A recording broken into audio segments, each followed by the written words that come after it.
The jungles in northeastern Malaysia were impenetrably dense. The hot, humid air hung heavy over everything. Birds squawked from high above, and slithering in the undergrowth below were some of the most poisonous snakes on Earth. The unforgiving landscape stretched on for miles, but nestled between the lush hills of Hulu Basut was an odd sight. There, in the middle of the vegetation, stood something that looked straight out of a children's theme park, a 2-story tall teapot. It sat at the heart of a 6-acre complex known as the Sky Kingdom. The leader of the compound, Ayah Pin, claimed the water that spilled from the pot's spout had healing qualities. Pin cut an unassuming figure. He was a short, thin man with tobacco-stained fingers. But while his image wasn't impressive, the power he wielded was. He didn't own a children's theme park. Instead, he had complete control of one of the largest cults in all of Malaysia.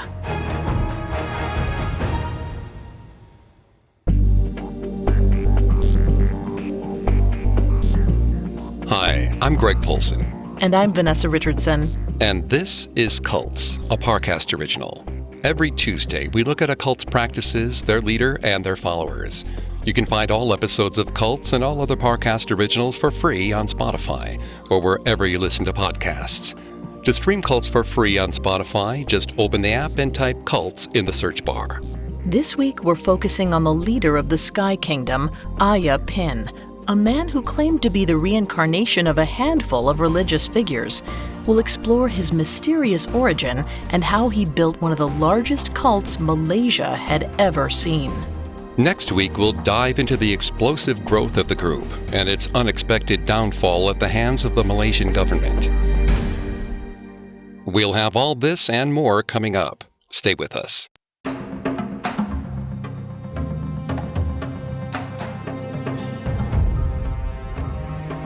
Arifin Mohammed came from a humble background. He grew up in the small town of Bachok in what is now northeastern Malaysia in the 1940s. His parents, who were Muslim, barely eked out a living, and Arifin never received any formal education. Instead, Arifin spent his days playing at the beach and in the jungle. He loved watching the various birds swoop down from the lush canopy of trees. Arifin did his best to mimic the exotic calls of each bird. He never got the sound just right, but it took his mind off life's tough realities. He often worried if there was going to be any food to eat, or if his family could make it through yet another rainy season. His concerns were practically universal in the rural settlements of British Malaya. By the 1940s, the British had ruled the colony of Malaya for over 100 years. The large metropolis of Kuala Lumpur, where many Chinese and Indian immigrants worked, succeeded economically, but the rural areas, where the population was mostly Malay, were left to fend for themselves. Arifin occasionally helped out his father, Mohammed Merah, who picked up odd jobs throughout the town. If a roof needed fixing or if someone needed trash hauled away, Mohammed was there frantically working. When Arifin wasn't with his father, he spent much of his time alone with his thoughts. On warm days, he went down to the beach and watched the waves come crashing down. It was a pleasant, if not simple, childhood. But at 10 years old, Arifin learned the cruelty of the world. One day while playing, Arifin started to feel odd. Dizziness washed over him, and he became coated in a thin layer of sweat. Arifin's body started to ache, and he desperately wanted to lay down. He stumbled home and quickly fell asleep on the floor. When his parents arrived home that evening, they were aghast. Their only child looked miserable.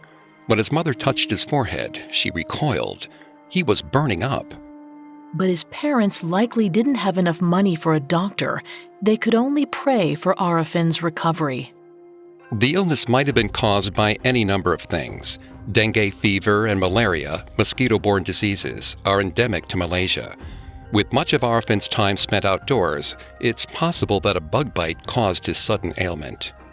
What happened over the next few days is unclear.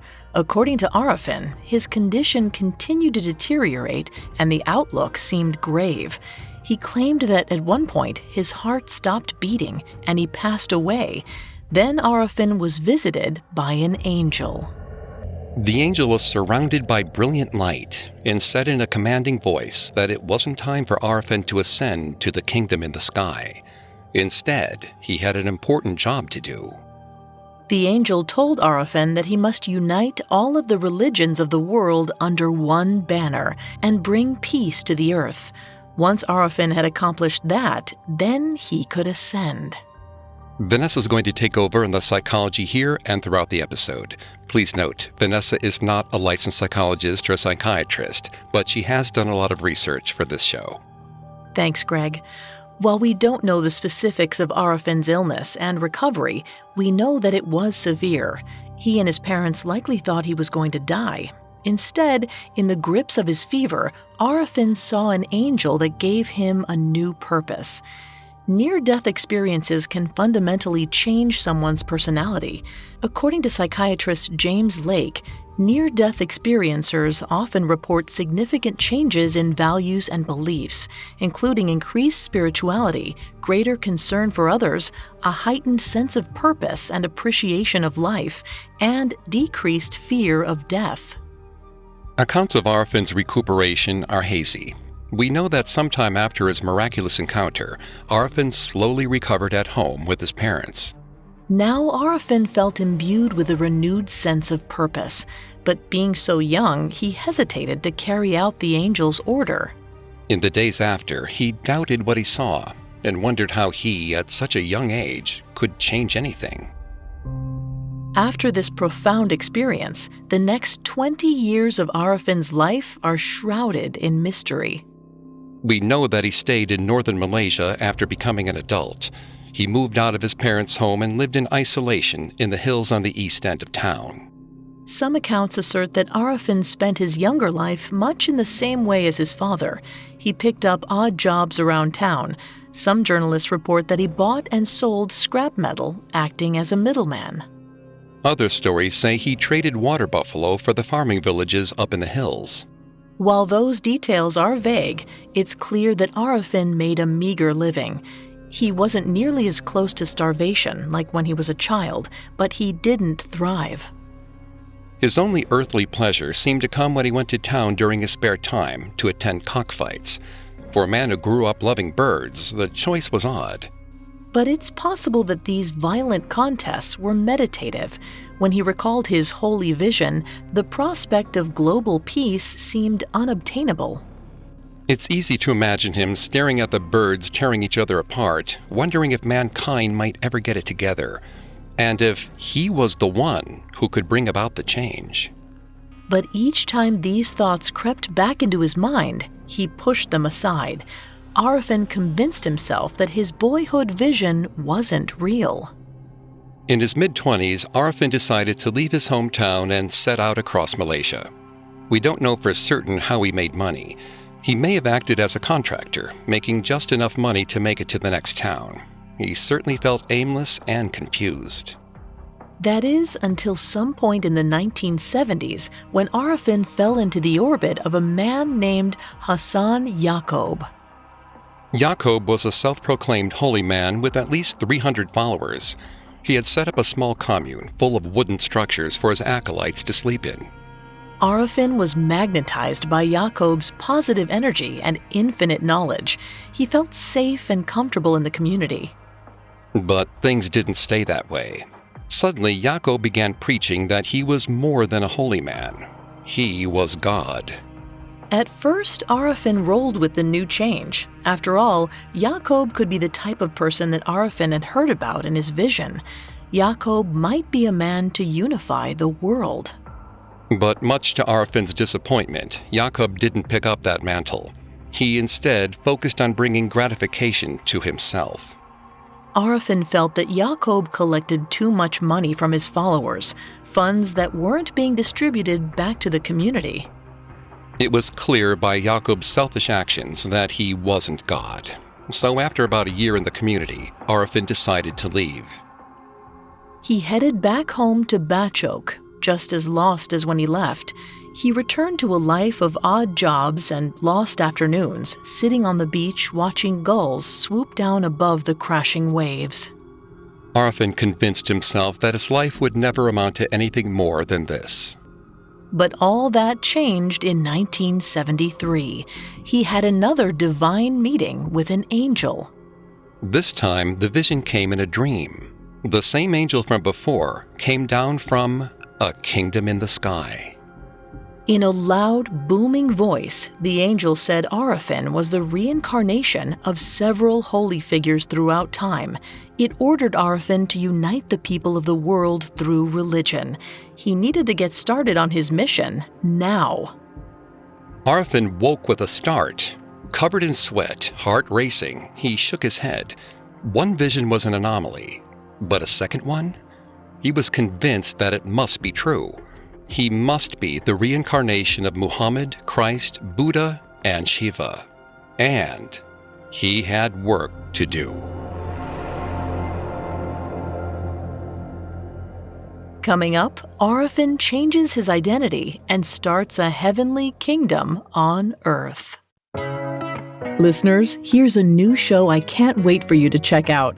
When it comes to love, every story is unique. Some play out like fairy tales, seemingly meant to be. Others defy the odds to achieve happily ever after.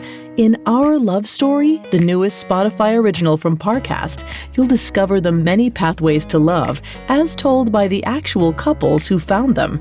Every Tuesday, Our Love Story celebrates the ups, downs, and pivotal moments that turn complete strangers into perfect pairs. Each episode offers an intimate glimpse inside a real-life romance, with couples recounting the highlights and hardships that define their love. Whether it's a chance encounter, a former friendship, or even a former enemy, Our Love Story proves that love can begin and blossom in the most unexpected ways. Follow Our Love Story free on Spotify or wherever you listen to podcasts. Now back to the story.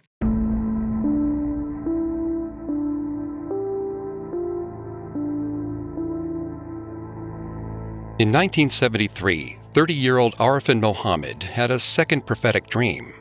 An angel told him that he was the reincarnation of Christ, the Prophet Muhammad, the Buddha, and the Hindu god Shiva.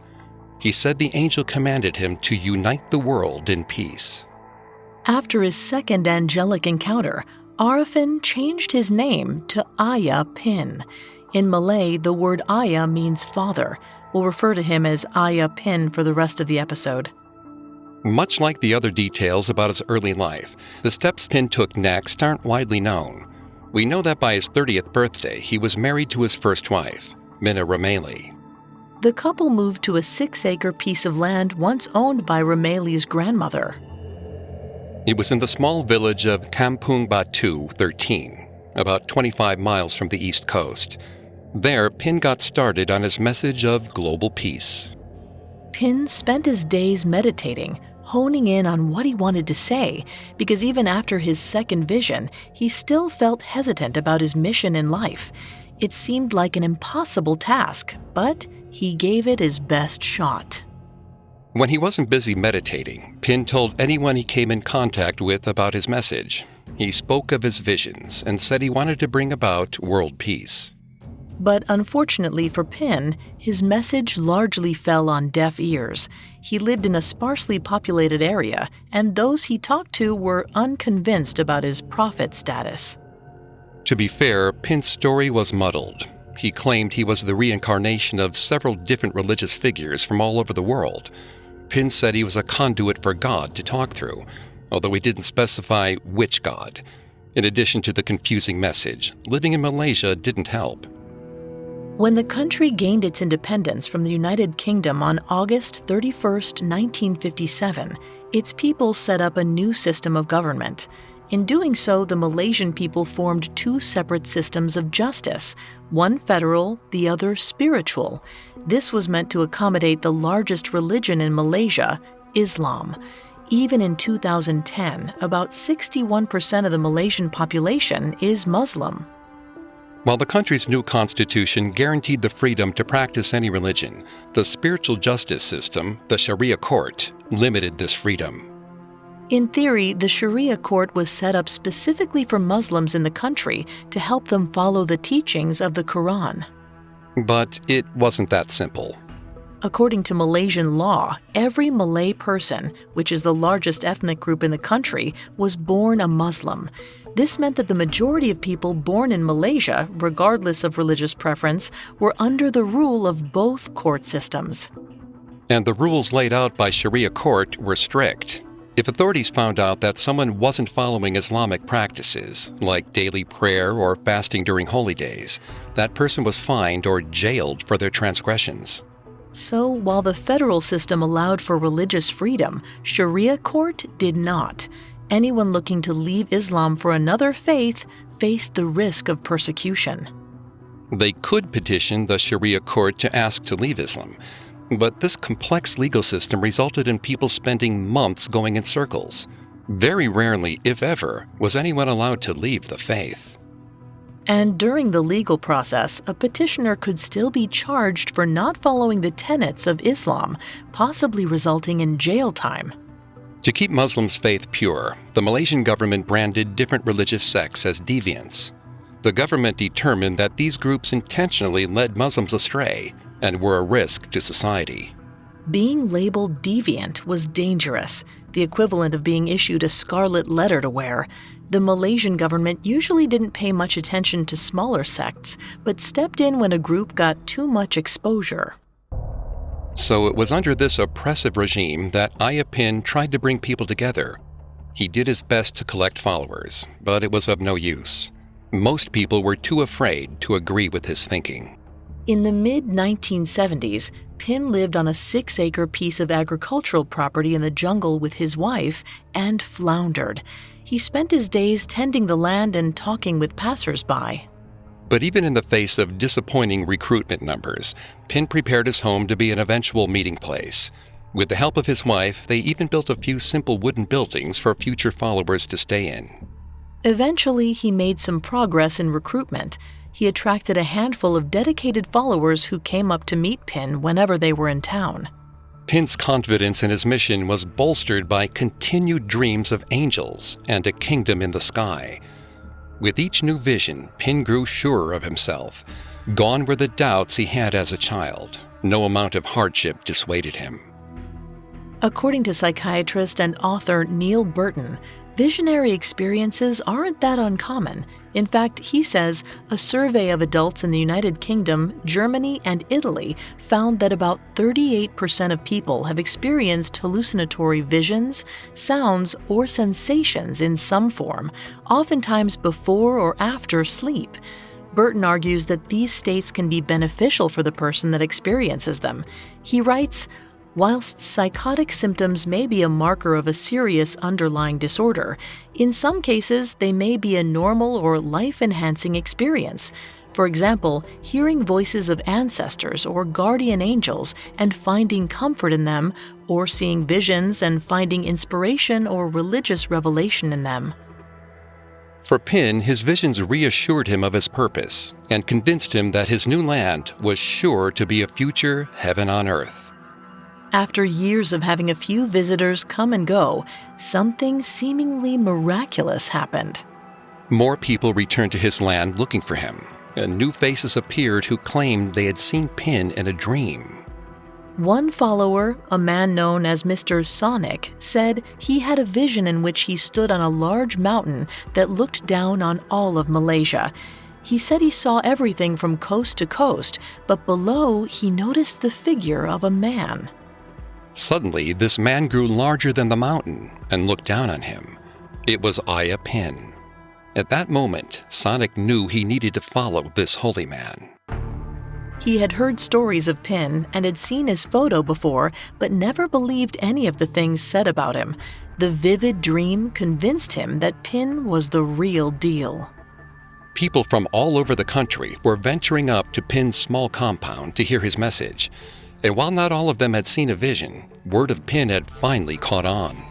So by the early 1990s, Pin had a decent following, totaling somewhere in the hundreds. During the week, the Sky Kingdom was usually quiet, but on the weekends, new converts packed in. Pilgrims commonly visited from Kuala Lumpur, 250 miles away. Pin's message was radical but non-violent. He sought to bring together all religions, and his followers found it liberating. People who lived their entire lives under one strict system of faith were able to expand their horizons. Because Pin claimed to represent Christ, Buddha, Muhammad, and Shiva, his followers could pull tenets from several religions, depending on what appealed to them. To help spread his message of world peace, Ayah Pin held interfaith services. Pin invited people from all around Malaysia, regardless of religious background, to join him. It was common to see Christians, Hindus, and Muslims all sitting around together talking. Pin even reached out to the Orang Asli, an indigenous people who had historically been ignored by the Islamic community. People came from all over the country asking for advice, and Pin had easy solutions to everyday life problems, like stress at work or family illness.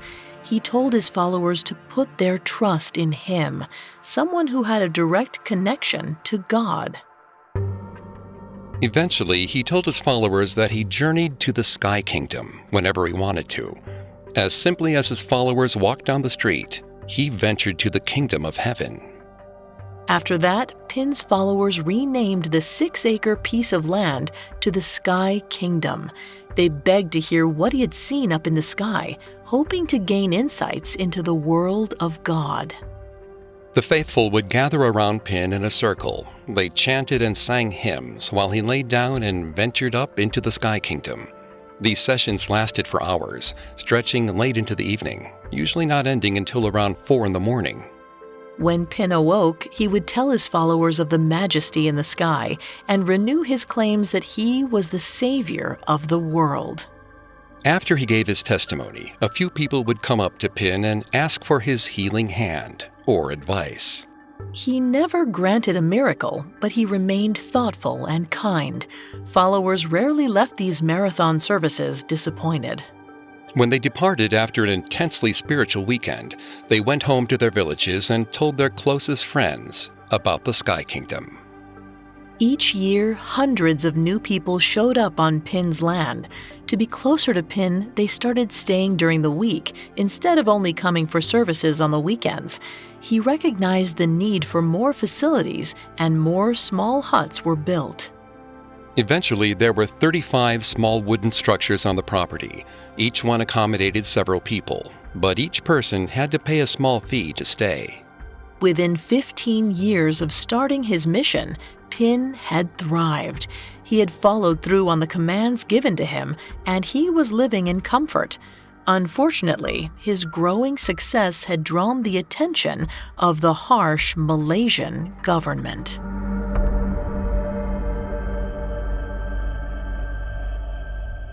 Coming up, Ayah Pin builds a wonderland in the heart of the Malaysia jungle, and the government comes knocking.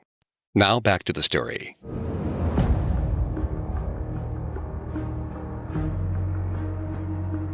By the mid-1990s, Ayah Pin, now in his late 40s, had flourished as a religious leader.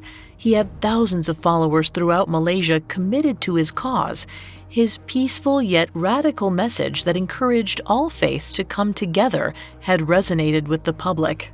Pin's once quiet 6-acre plot of land now functioned as a full-time commune that at least 150 followers called home. While his movement grew, so did Pin's family and wealth. He now had 4 wives and over a dozen children. Followers spotted him wearing fine silk robes and expensive loafers around the Sky Kingdom.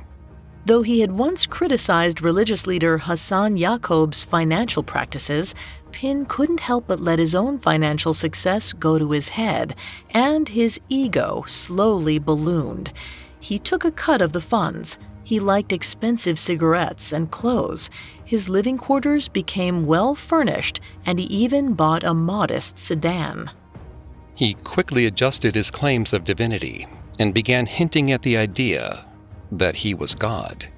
And none of his growing congregation ever questioned him. To question him was to question the Word of God. By tying himself to so many different religions, some followers likely felt that if they turned their back on Pin, it was equivalent to walking away from all faiths. It seemed to them that once they were in, they had nowhere to look but Pin. Compounding this was the dread of the local Sharia court. Followers knew that if officials found out they were a part of Pin's group, they might be subject to the full force of the law. Even though some of his followers feared the law, Pin wasn't afraid of the authorities. They hadn't interfered with the Sky Kingdom yet, and Pin didn't think they would start anytime soon. But that changed in 1994 when the group started its biggest project to date. According to some versions of the story, one of Pin's closest followers, a former religion teacher named Muhammad Yah, had a vivid dream that he believed was divine. In Yah's vision, he saw God using a large yellow teapot to sprinkle water over the Sky Kingdom commune. Below, Yah spotted a huge blue vase, a giant umbrella, and a large central building. After the dream, Yah came to Pin with what he saw. Pin, a true believer in the power of dreams, realized he could make Yah's vision come true. Pin told his followers he wanted to build the giant teapot and everything else from Yah's dream. He said the water that flowed out of the teapot would have supernatural healing powers. After all, Sky Kingdom was heaven on earth. Pin also explained that the large umbrella would serve as a place for people to rest in the shade under God. It symbolized how people from every religion could gather together under a single God. While these plans may sound a little outlandish to outsiders looking in, Pin's followers were firmly in his grasp and behind him all the way. Soon after Yah's dream, construction was underway. Large equipment rolled into the valley, and dozens of followers mixed tons of concrete. The work was time-consuming and backbreaking, but the Sky Kingdom followers smiled through the pain. They were laboring in the service of their God, who might bless them for their contribution. And their offering didn't stop at physical labor. The project's price tag was high. Followers likely paid for this out of their pockets. If the new structures brought them closer to the Sky Kingdom and provided miraculous health benefits, the money and hard work were worth it. According to an article on cult behavior by Nigel Barber, a psychology researcher, these types of physical and financial commitments cement groups together. Barber said that according to a study of communes, bigger sacrifices engendered greater emotional commitment to the group. Costly commitment helped groups stick together. It's unclear if Pin knew this would happen, but the results were clear. His followers bought further into their commitment to the Sky Kingdom. Pin anxiously watched over the construction. He wanted everything to run smoothly. He loved his followers and didn't want to alienate any of them with the work. Each structure slowly rose out from the ground. Intricate pathways were built from one landmark to the next. The walkways were lined with Greek-inspired columns and were covered with ornate tile. The project shaped up to be something unique and altogether marvelous. Pin hoped the eye-catching results would help spread his message to the rest of the world. Sometime in 1995, about a year after breaking ground, construction on the project finished, and the results were impressive. In the middle of the Malaysian jungle stood a 20-foot-tall concrete teapot. Water constantly flowed from its spout into an equally tall, brilliant blue vase. From there, the Sky Kingdom followers could draw water to drink. A large building now served as the hub for all of the group's meetings. The dazzling red roof sparkled in the hot sun. Inside was a stage inlaid with brilliant tiles and decadent furniture for Pin to sit on during his sermons. The entire compound stunned Pin's followers. It didn't feel like it came from this world, and that's exactly what Pin wanted. Followers came from all over the country to taste some healing water. They felt euphoric, spiritually fulfilled, and closer to the divine. Nani Rosli Muhammad, a young Malaysian woman who struggled with city life, loved being at the Sky Kingdom. She said, It's really a miracle place. They have changed my life because I did suffer a lot out there before I met Ayah. I find happiness, love, everything here. It didn't take long for a larger audience to hear about Ayah Pin and his marvelous Sky Kingdom, especially once photos of the new buildings made their way into local papers. People who had never thought about venturing to the village of Kampung Batu 13 decided to take a weekend trip to see this new and unique Eden. But not everyone was pleased with this new influx of visitors to this relatively quiet part of northeastern Malaysia. Traditional Muslims living in a village nearby started to complain about the Sky Kingdom. They didn't mind the increase in tourism, but they had concerns about what Pin taught out in the jungle. To them, it felt like Pin actively thumbed his nose at authorities, as well as Allah. To them, Pin taught his followers to be religious deviants, and the locals who were just doing their best to get by didn't want what they saw as a bad influence in their community.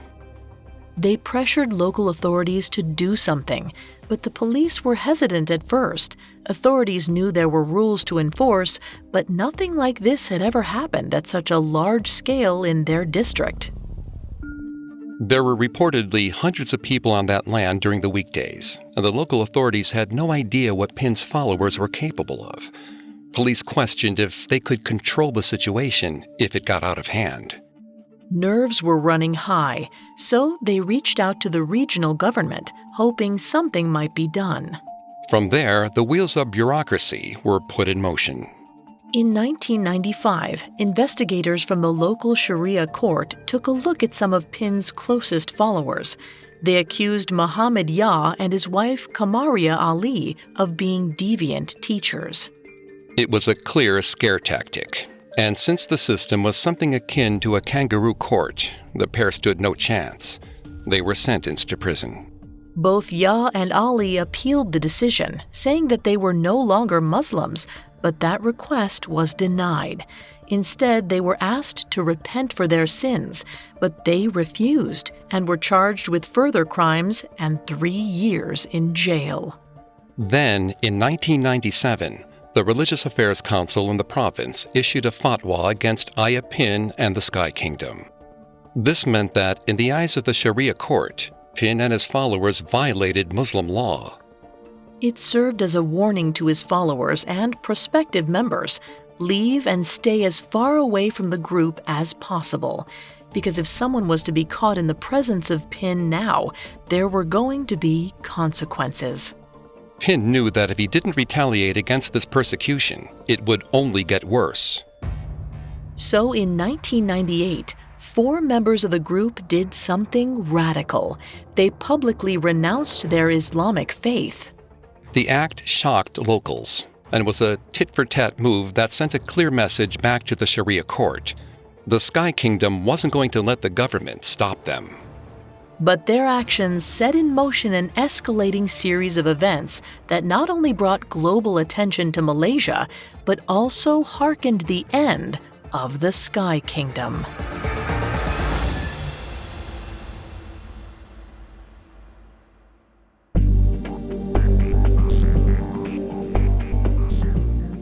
Thanks again for tuning into Cults. We'll be back Tuesday with part 2 of Ayah Pin and the Sky Kingdom.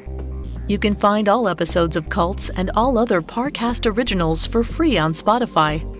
Not only does Spotify already have all of your favorite music, but now Spotify is making it easy for you to enjoy all of your favorite Parcast originals like Cults for free from your phone, desktop, or smart speaker.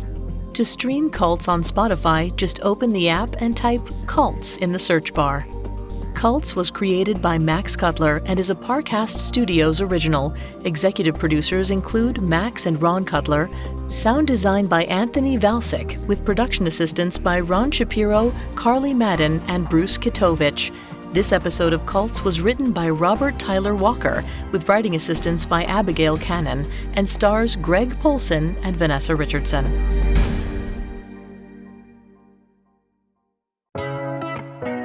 Don't forget to check out Our Love Story, the newest Spotify original from Parcast. Every Tuesday, discover the many pathways to love, as told by the actual couples who found them. Listen to Our Love Story free on Spotify or wherever you get your podcasts.